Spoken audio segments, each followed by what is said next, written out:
ที่ในยกเจ๊ในสมัยก่อนก็คืออยู่แถวน้องหรือบ้านน้องก็อยู่ชนบทเนาะยามฝนตกย้ายจากเขื่อนนี้ไปเขื่อนล่างมันไปบ่ได้เป็นที่ตกข้อไปอยู่แถวรถมันมักจะมี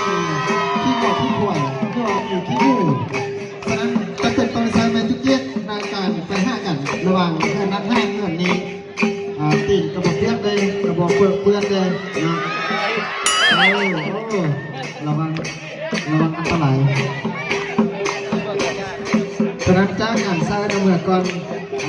ใช้ในงานพ่นจ้างขนาดไปห้างเงินนี้มันสะดวกสบายแล้วไม่ว่าใช้ไม้ตุ้มแยกให้เป็นลมเศร้าเพื่อนอยู่แถวน้องเพื่อนสู้ขึ้นบ่ได้ขึ้นทางหน้าบ่ได้ขึ้นทางล่างกับมันยากก็เลยเห็ดไม้ตุ้มแยกมาเพื่อนได้สู้มีแฟนแล้วได้ดูผมสู้ถึงจะเป็นเห็ดไม้ตุ้มแยกเอาสู้ได้ไปกายสร้างเพื่อนบอลในการลมเศร้าแต่ปัจจุบันนี้มีความมาประยุกต์ใช้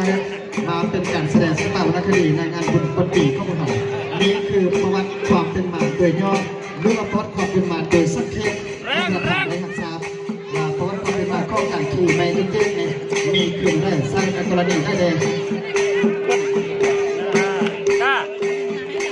โดยจะเรื่องนี่แหละโดย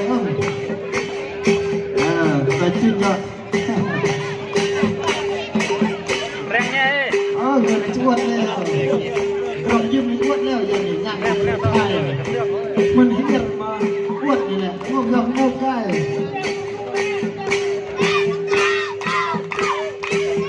เอาเมื่อที่ชนะเมื่อที่แพ้เมื่อที่เพื่อนเมื่อที่เลื่อนได้เมื่อที่รุ่นได้เอาเมื่อที่เล่นแบบนี้เมื่อที่แรงเมื่อที่แรงจะลงยังไง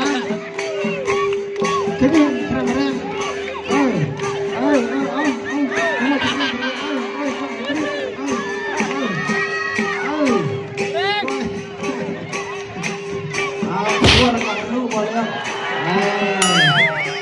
สงสัยนี่ก็คือการขี่ในยกเจ๊การขี่ก็จะ